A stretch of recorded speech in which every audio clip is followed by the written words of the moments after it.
news is brought to you by the National Bank of the Virgin Islands, Cyril B. Romney Tortola Pier Park, NV Salon, Spa, Nail and Barbershop, the Wellness Center, Medical and Behavioral Health Clinics, Tisley Cross, Deliciously Smooth Cider, and Digicel, simply more speed, reliability and entertainment.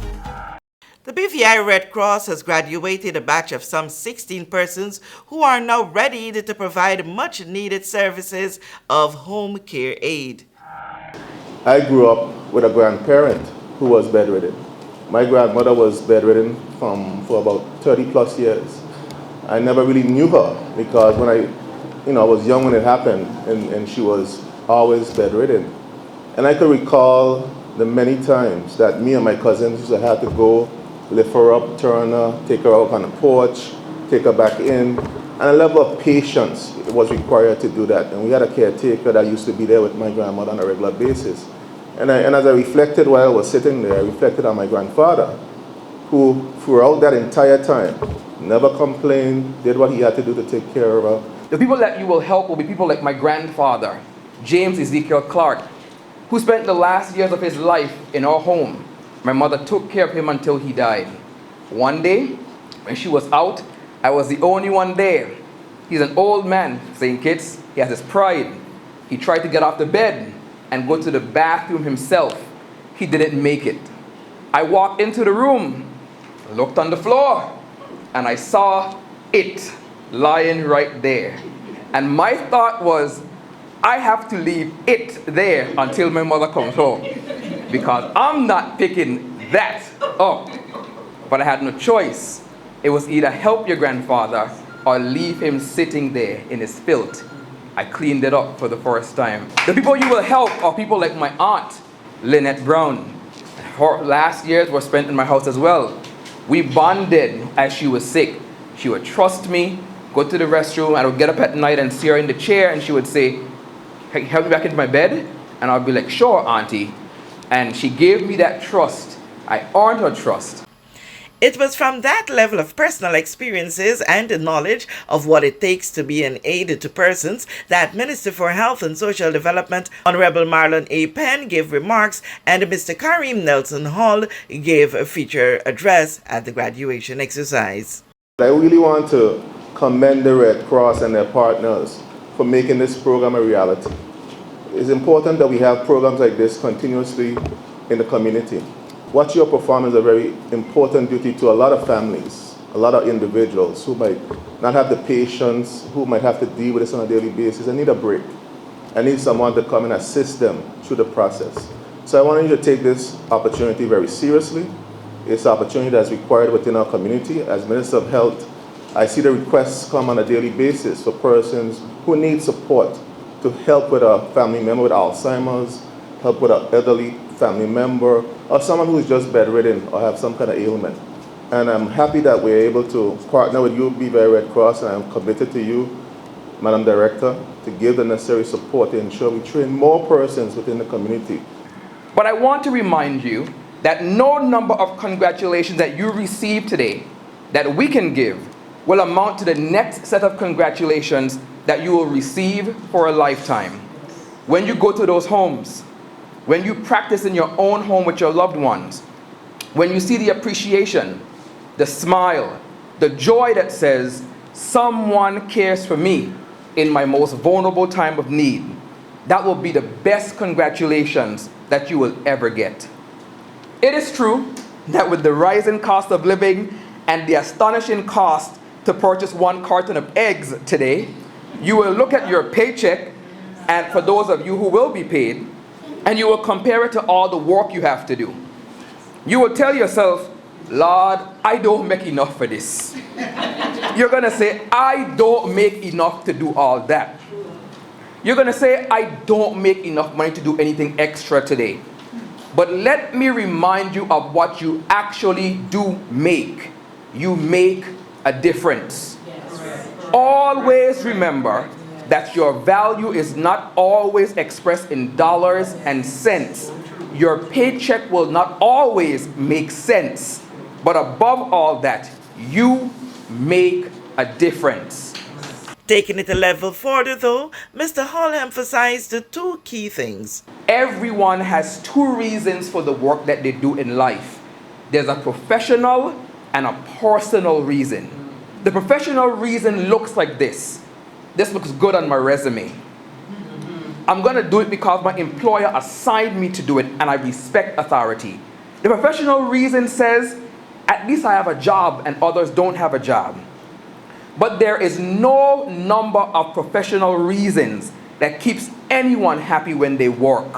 When you're frustrated, when your patients and clients are being difficult, or when the families at home act like you're the lawyer, the doctor, the Indian, and the chief. So you will find that the personal reason will be the longest lasting and most important reason to why you will do this job. Those personal reasons sound like this. I find joy in helping people. Yes. With this job, I am able to feed my family. This calling helps people to live with dignity. Each time I get to a home, the elderly or injured person lights up when they see me come to the door. Today, know your professional and your personal reasons for what you do, but hold the personal reasons even closer, because those are the reasons why you will return to work day after day, receiving those smiles and those congratulations. Trainer and the former director of the BVI Red Cross, Ms. Helen Frett, spilled some secrets that kept the group throughout the training. They were a wonderful group. I felt a lot of love in the group even when we had our spats and our arguments. And it was fun observing some of the personalities. And we had some interesting personalities. And I'm going to mention some of them, and you will know who I'm speaking about. We had Miss Hospitality, who ensured that we had snacks for each class. Yes. We had our own in-class chaplain, who interceded on behalf of the class. We had the jester, who got into mischief from time to time. And Miss Loquacious, who just loved to talk from the time she entered the door. There was Miss, whose middle name must have been R.U.M.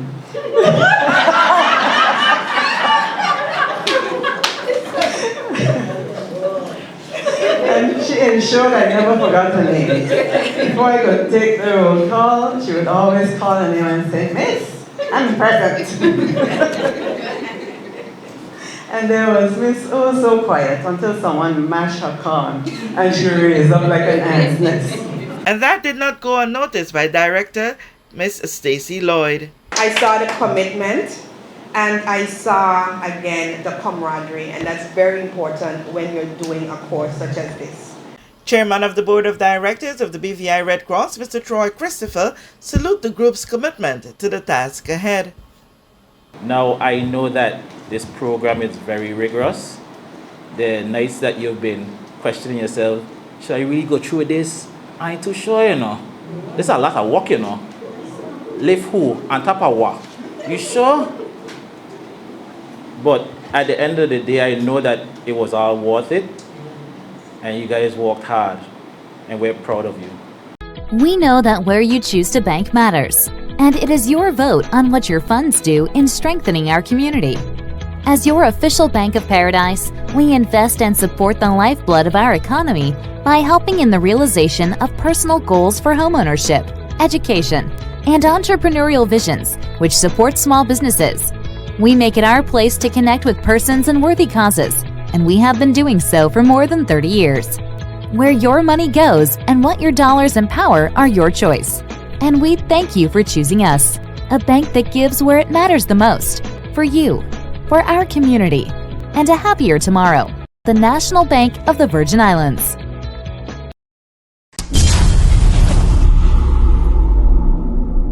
Everyone looks to the future, but no one truly knows what the future holds. The number of people under the age of 20 with type 2 diabetes could increase by 49% by 2050.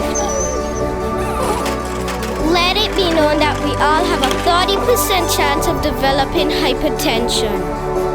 Globally, more than 300 million people of all ages suffer from depression.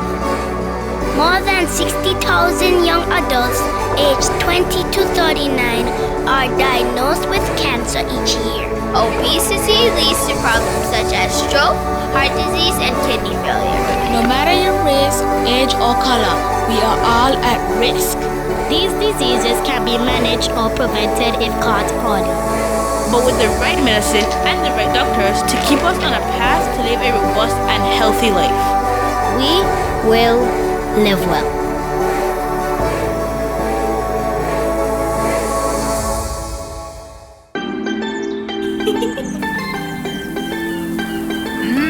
There are many ways to enjoy life, like so many ways to count on Popular. Plug into Digicel Plus and get even more entertainment with Disney Plus included. The best of Disney, Pixar, Marvel, Star Wars, and National Geographic all in one place. Whenever you want, plug into Plus to enjoy Disney Plus and much more with a home fiber bundle. Sign up today. Digicel Plus.